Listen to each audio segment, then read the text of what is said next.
Assalamualaikum warahmatullahi wabarakatuh. Nama saya Safia Milayadi, Minte 2019-1096.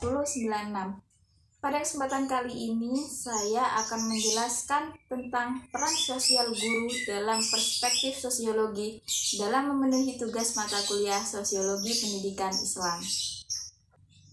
Yang pertama adalah peran sosial guru dalam pendidikan. Peran adalah perilaku yang sesuai dengan status seseorang. Peranan merupakan seperangkat perilaku yang diharapkan dari seseorang yang menduduki suatu posisi atau kedudukan tertentu dalam masyarakat. Peran yang dijalankan seseorang merupakan kewajiban yang harus dilakukan terkait dengan status yang dimilikinya. Dalam dunia pendidikan, pasti tidak terlepas dari peran seorang guru. Guru merupakan figur manusia sumber yang menempati posisi dan memegang peran penting dalam pendidikan.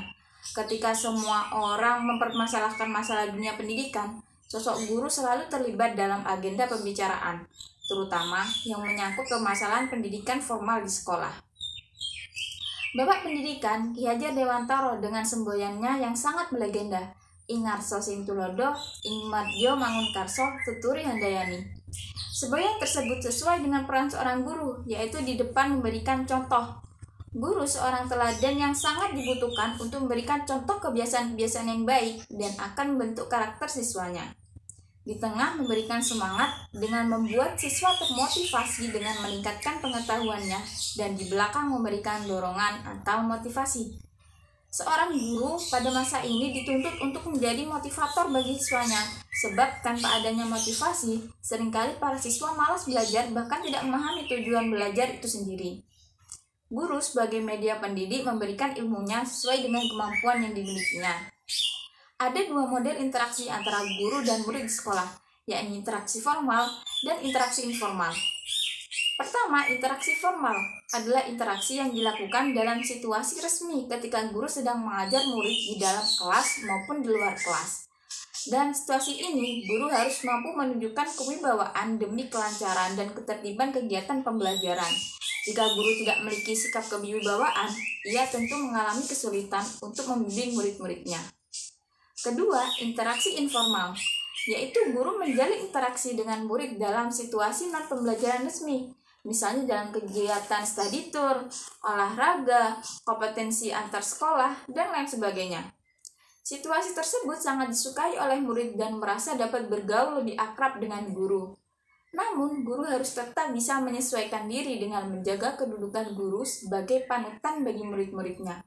Karena itu, guru harus memikirkan betul apa yang akan dilakukan, tidak diperbolehkan ucapan dan perilaku guru yang menyimpang dari adab kesopanan, etika, dan tata tertib yang berlaku. Ucapan dan perilaku yang terjaga dengan baik pasti akan berdampak pada kewibawaan guru. Yang kedua adalah peran sosial guru dalam lembaga pendidikan. Lembaga pendidikan merupakan saluran yang konkret dari mobilitas vertikal ke atas, bahkan dianggap sebagai sosial elevator yang bergerak dari kedudukan yang rendah ke kedudukan yang lebih tinggi. Pendidikan memberikan kesempatan pada setiap orang untuk mendapatkan kedudukan yang lebih tinggi.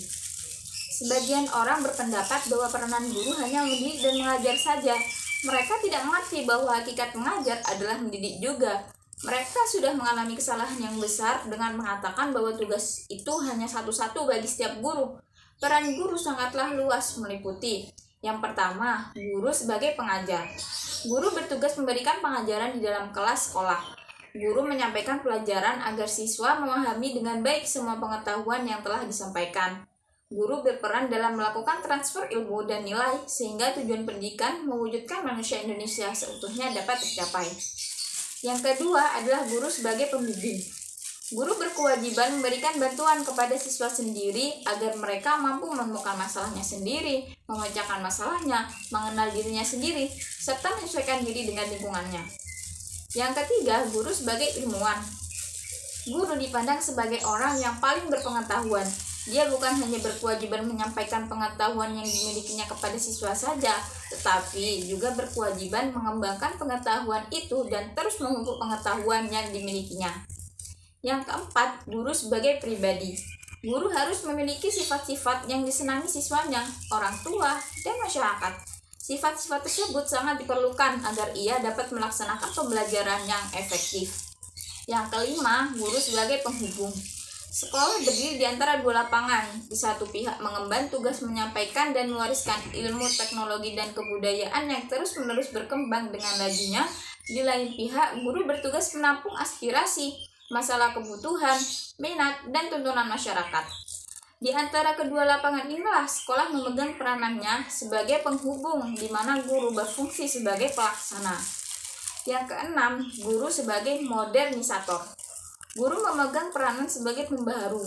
Oleh karena itu, melalui kegiatan guru, penyampaian ilmu dan teknologi, contoh-contoh yang baik akan menanamkan jiwa pembaharuan di kalangan siswa. Dan yang terakhir, guru sebagai pembangun. Sekolah turut serta memperbaiki masyarakat dengan jalan memecahkan masalah-masalah yang dihadapi oleh masyarakat dengan turut melakukan kegiatan pembangunan yang sedang dilaksanakan oleh masyarakat. Sekolah merupakan pendidikan formal untuk mendidik dan mentransfer ilmu sesuai kurikulum yang telah diterapkan oleh guru, yang belum tentu dimiliki oleh orang tua. Karena orang tua beranggapan bahwa merasa kurang memiliki pengetahuan atau kompetensi di bidang pengetahuan. Orang tua juga terkadang tidak memiliki waktu yang cukup untuk mengajar dan mendidik anaknya. Maka dari itu, guru mendapat kepercayaan dari orang tua untuk mendidik anaknya. Di sekolah, guru berperan sebagai perancang pembelajaran, pengelola pembelajaran, menilai hasil pembelajaran peserta didik, pengarang pembelajaran, dan pembimbing peserta didik. Sedangkan dalam keluarga, guru berperan sebagai pendidik dalam keluarga. Sementara itu, dalam kehidupan masyarakat, guru berperan sebagai pembina masyarakat dan agen masyarakat. Lebih jauh dikemukakan pula tentang peranan guru yang berhubungan dengan aktivitas pengajaran, administrasi pendidikan, diri pribadi, dan dari sudut pandang psikologis. Kehadiran guru dalam proses pembelajaran di sekolah masih tetap memegang peranan penting. Peran tersebut belum dapat tergantikan dan diambil alih oleh apapun. Hal ini disebabkan karena masih banyak unsur-unsur manusiawi yang tidak dapat diganti oleh unsur-unsur lain. Guru merupakan faktor yang sangat dominan dan paling penting dalam dunia pendidikan formal pada umumnya. Karena bagi siswa, guru sering dijadikan tokoh teladan, bahkan menjadi tokoh identifikasi diri. Keberhasilan penyelenggaraan pendidikan sangat ditentukan kesiapan guru dalam persiapkan peserta didiknya dalam kegiatan belajar mengajar. Namun demikian, posisi strategis guru untuk meningkatkan mutu hasil pendidikan sangat dipengaruhi oleh kemampuan profesional guru dan mutu kinerjanya. Yang ketiga adalah peran guru dalam masyarakat. Masyarakat dapat diartikan sebagai suatu bentuk dengan tata kehidupan sosial, dengan tata nilai dan tata budaya sendiri. Dalam artian terperinci, masyarakat adalah sekelompok manusia yang menempati daerah tertentu, menunjukkan integrasi berdasarkan pengalaman bersama berupa kebudayaan, memiliki sejumlah lembaga yang melayani kepentingan bersama, mempunyai kesadaran dan kesatuan tempat tinggal, dan dapat bertindak bersama. Dapat diartikan bahwa betapa pentingnya arti masyarakat dan kehidupan manusia, karena manusia tidak mungkin bisa hidup sendiri dan tidak dapat berdiri sendiri tanpa kerjasama dan bantuan orang lain. Dalam kehidupan sehari-hari, guru tidak hanya bertugas mengajar murid di sekolah, tetapi harus meluangkan serta menyumbangkan pikiran kritisnya pada kegiatan di lingkungan masyarakat. Selain berperan dengan tugas profesionalnya di dalam kelas, guru juga harus mampu berperan melaksanakan tugas-tugas pembelajaran di luar kelas, karena sesuai dengan kedudukan mereka sebagai agent of change yang berperan sebagai inovator, motivator, dan fasilitator terhadap kemajuan serta pembaharuan. Saat ini banyak guru yang terlihat aktif dan mengambil peran dalam melakukan kegiatan di lingkungan masyarakat, seperti halnya guru menjadi ketua RT, panitia kegiatan, maupun pengurus atau anggota organisasi di masyarakat. Peran guru dalam masyarakat adalah sebagai penengah, penggerak kegiatan, dan sebagai peredam konflik. Peran guru diperlukan untuk menyambung tali silaturahmi di antara warga, karena guru dinilai sebagai manusia yang memiliki pekerjaan yang terhormat, menggerakkan kegiatan, dan mengorganisasi kegiatan. Upaya menggerakkan masyarakat bisa dimulai dari kegiatan yang sederhana, dengan memberikan usulan diadakannya kerja bakti. Karena warga yang setiap harinya disibukkan dengan tugasnya masing-masing, kemudian ketika melakukan kegiatan di hari Minggu cenderung kurang bersemangat. Disinilah guru berperan untuk memberikan pemahaman kepada warga tentang pentingnya kegiatan tersebut. Di masyarakat, guru dapat memainkan banyak peran. Peran guru di masyarakat terbagi ke dalam dua bentuk, yakni bentuk manifest atau bentuk tampak dan bentuk laten atau tersembunyi. Yang pertama adalah fungsi manifest. Fungsi manifest adalah fungsi yang diharapkan, disengaja, dan harus disadari oleh guru di masyarakat, yaitu yang pertama adalah sebagai guru sebagai pengajar. Masyarakat maju maupun berkembang menyadari dan mengharapkan agar guru menjadi pengajar bagi anak-anak mereka. Bahkan guru juga menjadi pengajar bagi orang yang sudah dewasa dan tua yang masih buta baca tulis. Yang kedua, guru sebagai pendidik. Guru bukan hanya sekedar mengajarkan pengetahuan dan keterampilan saja. Guru diharapkan mampu sebagai seorang pendidik, yakni dengan mengarahkan dan membimbing baik anak-anak maupun anggota masyarakat lainnya untuk dapat beradaptasi dengan berbagai perubahan kehidupan sosial. Yang ketiga adalah guru sebagai teladan. Guru dipandang oleh masyarakat agar selalu menjadi teladan yang baik bagi anak-anak maupun anggota masyarakat. Guru sebagai tokoh aktif dalam keseluruhan aktivitas masyarakat secara menyeluruh. Guru harus bisa membatasi diri dengan tidak melakukan hal-hal tertentu yang dilakukan oleh umumnya anggota masyarakat. Dengan kata lain, untuk menjaga kewibawaan seorang guru dan menjaga kesatuan dalam masyarakat. Yang terakhir adalah guru sebagai motivator. Guru diharapkan oleh masyarakat menjadi motivator untuk melakukan hal-hal positif di lingkungan masyarakat.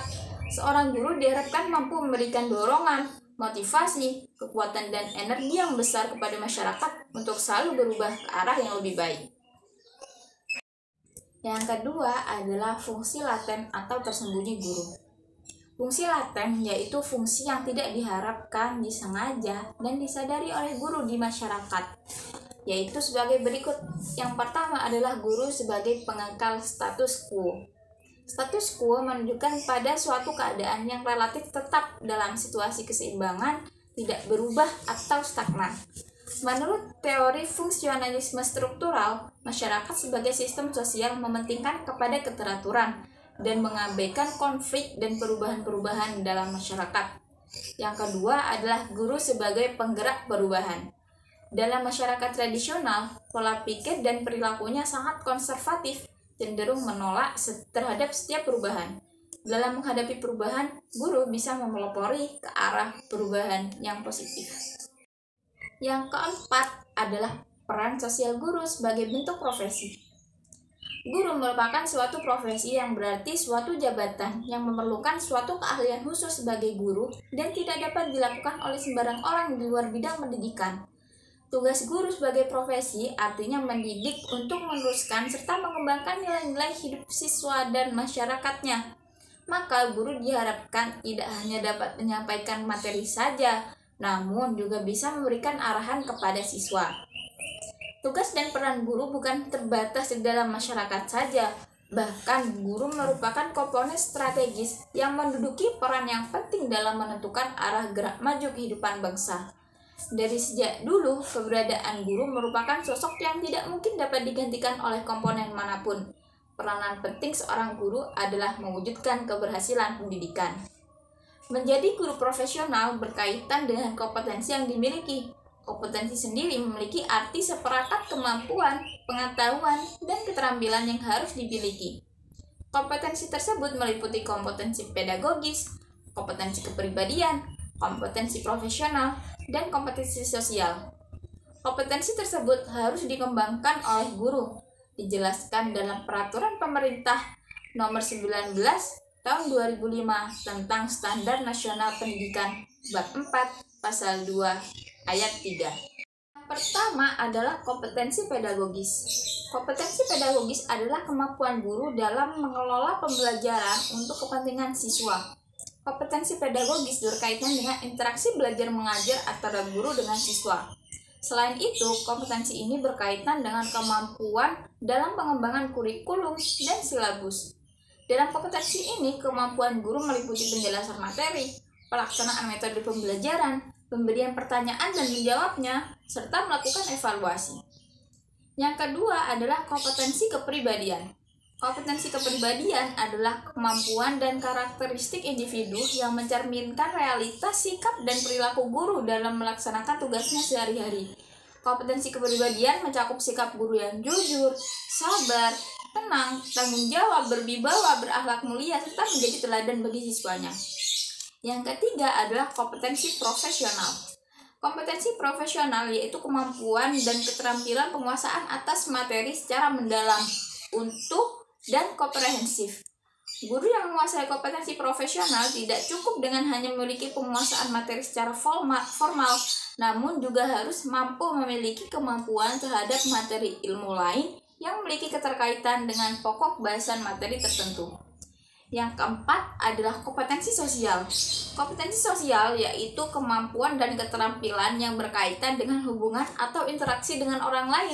Artinya, guru dituntut memiliki kemampuan berkomunikasi secara lisan, tulisan, atau isyarat. Selain itu, guru harus mampu memilih dan memilah serta memanfaatkan alat komunikasi secara fungsional dan mampu bergaul secara efektif dengan berbagai kalangan. Guru yang profesional adalah guru yang menghasilkan nilai berguna bagi anak didiknya sesuai dengan tujuan undang-undang guru dan dosen, yakni untuk meningkatkan mutu pendidikan. Untuk mewujudkan idealitas guru profesional yang selalu siap mengikuti perubahan zaman, pertama-tama yang perlu disadari adalah mengubah citra guru, yakni dengan cara memotivasi guru untuk mengubah dirinya. Untuk mencapai itu, perlu dikembangkan strategi internal yang ujung-ujungnya menggugah guru untuk merasa berkepentingan untuk berubah. Ini meliputi berbagai langkah menciptakan kebanggaan profesi yang didasari munculnya jati diri sebagai seorang pendidik profesional. Sekian penjelasan dari saya, kurang lebihnya mohon maaf. Wassalamualaikum warahmatullahi wabarakatuh.